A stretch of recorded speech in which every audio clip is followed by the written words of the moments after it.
Les défis à relever pour assurer à nos enfants un monde viable sont nombreux. L'énergie, l'emploi, l'habitat, l'agriculture, l'alimentation, mais aussi l'éducation et la santé sont autant de sujets qui font notre vie quotidienne. Des personnes, ici et ailleurs, ont choisi d'imaginer et d'expérimenter d'autres façons de faire qui soient respectueuses de l'humain et de la nature.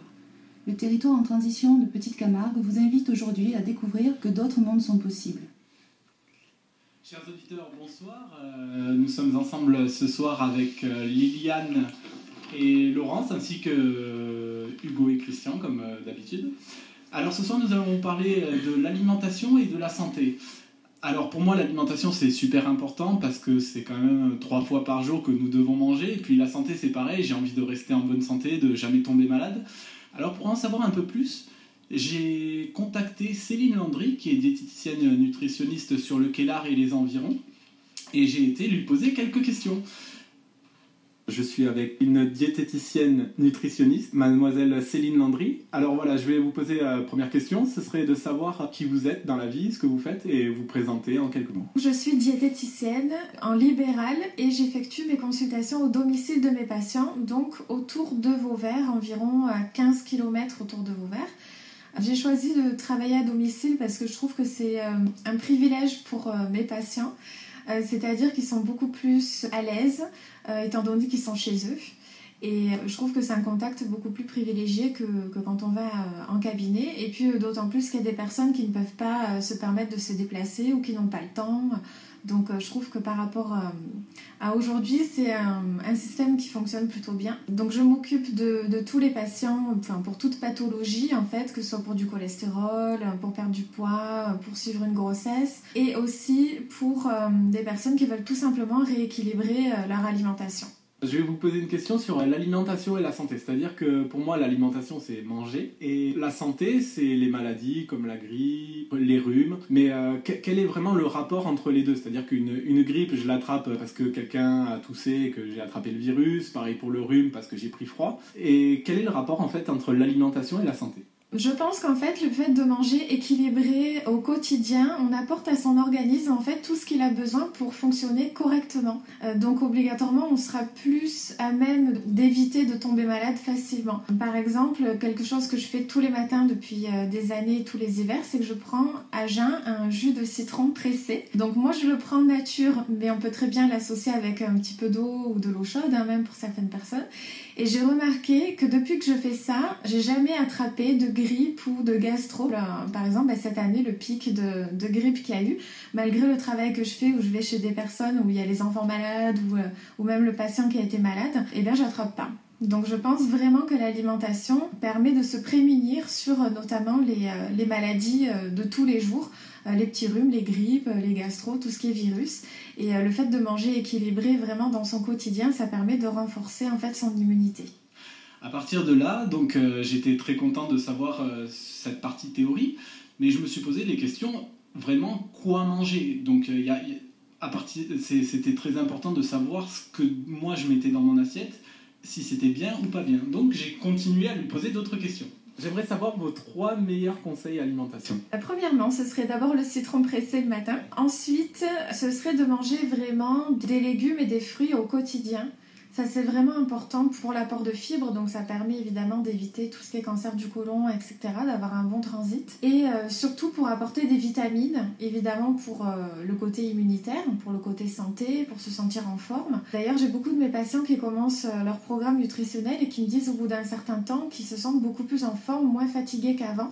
Tout simplement parce qu'ils mangent plus d'aliments essentiels à leur santé. Donc le citron, les légumes et les fruits, et après ce serait peut-être de manger moins souvent de la viande rouge parce qu'on en mange beaucoup trop aujourd'hui, notamment beaucoup trop de protéines. Il faut savoir qu'il faudrait manger en fait une protéine qu'1 à 2 fois par jour. On n'est pas obligé d'en manger à tous les repas. Et c'est vrai qu'aujourd'hui on en mange beaucoup trop et ça fatigue les reins. Voilà, ça apporte beaucoup de graisses saturées, notamment si on mange beaucoup de viande rouge.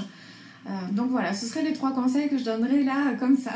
Vous parlez des fruits et légumes, donc on a tous vu la pub manger 5 fruits et légumes par jour. Par contre, moi je me retrouve un peu perdu entre les fruits et les légumes frais et les fruits secs ou les légumes en conserve. Est-ce qu'il y a vraiment une différence? Alors c'est vrai que tout ce qui est frais, c'est vraiment l'idéal. Maintenant, dans notre société actuelle, c'est pas évident d'aller acheter ces légumes frais 2 fois dans la semaine ou d'aller faire les marchés. Donc ça, c'est vraiment la solution idéale. Maintenant, c'est vrai que le surgelé peut être intéressant dans le sens où les aliments, enfin les légumes en tout cas, ont été découpés, épluchés, donc c'est un gain de temps après au niveau préparation. Et puis les vitamines sont quand même conservées puisque l'aliment est surgelé tout de suite après la cueillette et puis après avoir été un petit peu découpé ou autre. Donc ça peut être une bonne alternative en remplacement des produits frais. Évidemment, il y a aussi les conserves.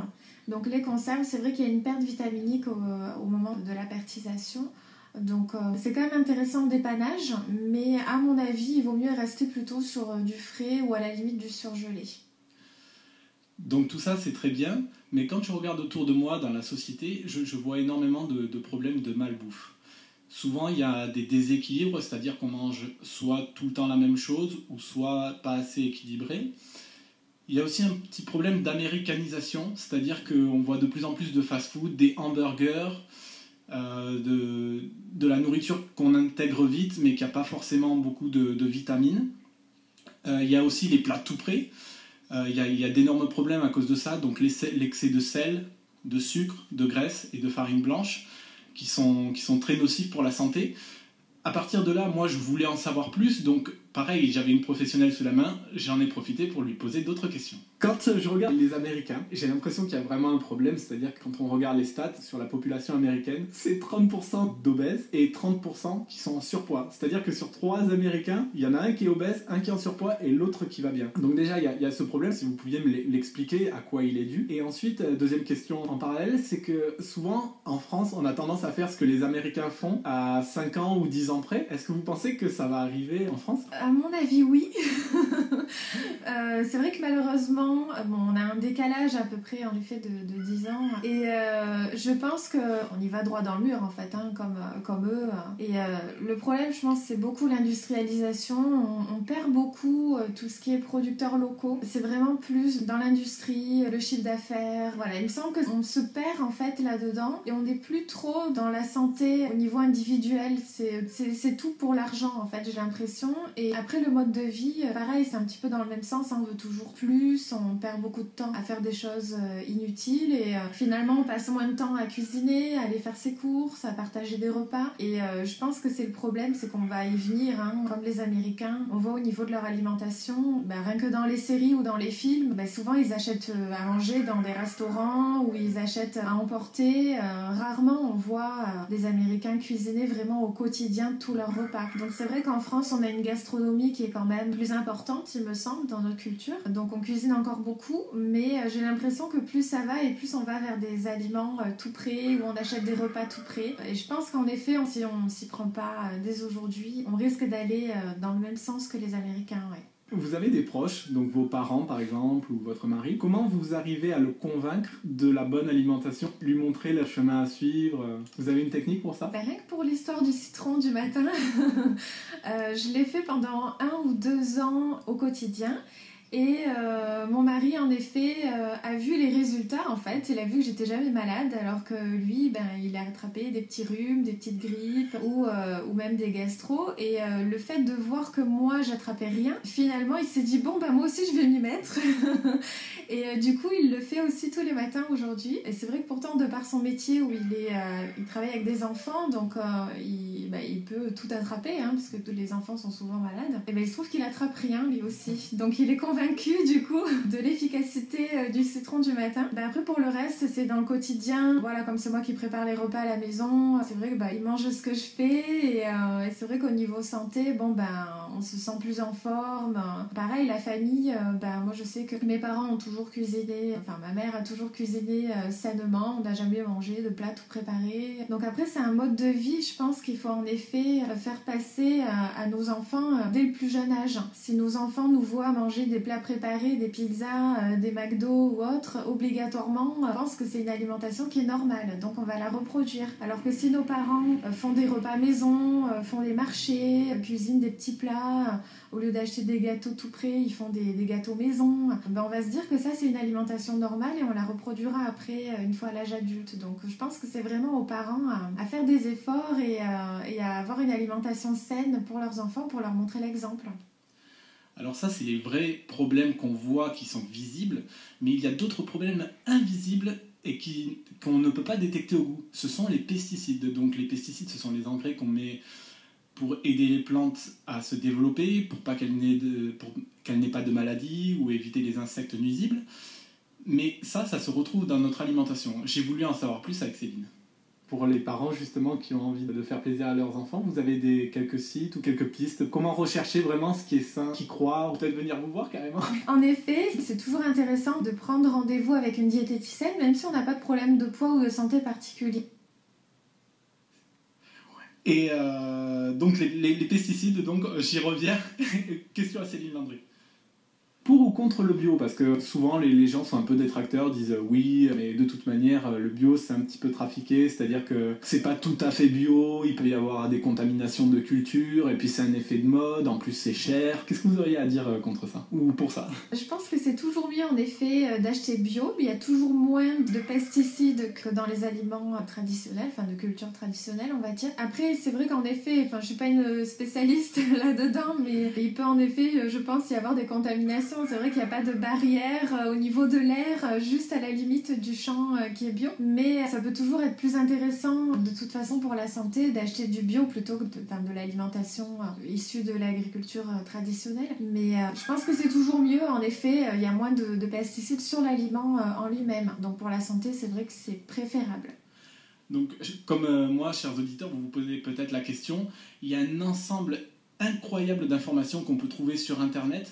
Moi, la question que je me suis posée, c'est comment faire pour démêler le vrai du faux parmi toutes ces informations. Donc j'ai essayé d'en savoir plus en lui posant la question directement. Quelles sont les idées reçues sur les aliments, un petit peu les mythes qu'on entend tout le temps, mais qui sont finalement pas vrais? Par exemple, le pain fait grossir, donc ça c'est faux. Évidemment, il faut manger du pain tous les jours, et même c'est l'aliment à préférer, notamment pour le petit déjeuner, puisque c'est un aliment qui est rassasiant, qui ne contient pas de matière grasse, ni de sucre, contrairement aux céréales pour petit déjeuner, aux biscottes, aux cracottes, etc. Donc c'est vrai qu'il vaut mieux partir sur des pains spéciaux, plutôt pain complet aux céréales ou autres, éviter les pains raffiné, à base de farine raffinée comme le pain blanc, la baguette traditionnelle, c'est plutôt quelque chose à éviter. Après, il y a plein d'autres idées reçues, par exemple l'huile d'olive, c'est l'huile la moins grasse, ça c'est forcément faux. Toutes les huiles sont à 100% de graisse. Après, c'est juste ce qu'elles apportent qui fait qu'elles sont différentes.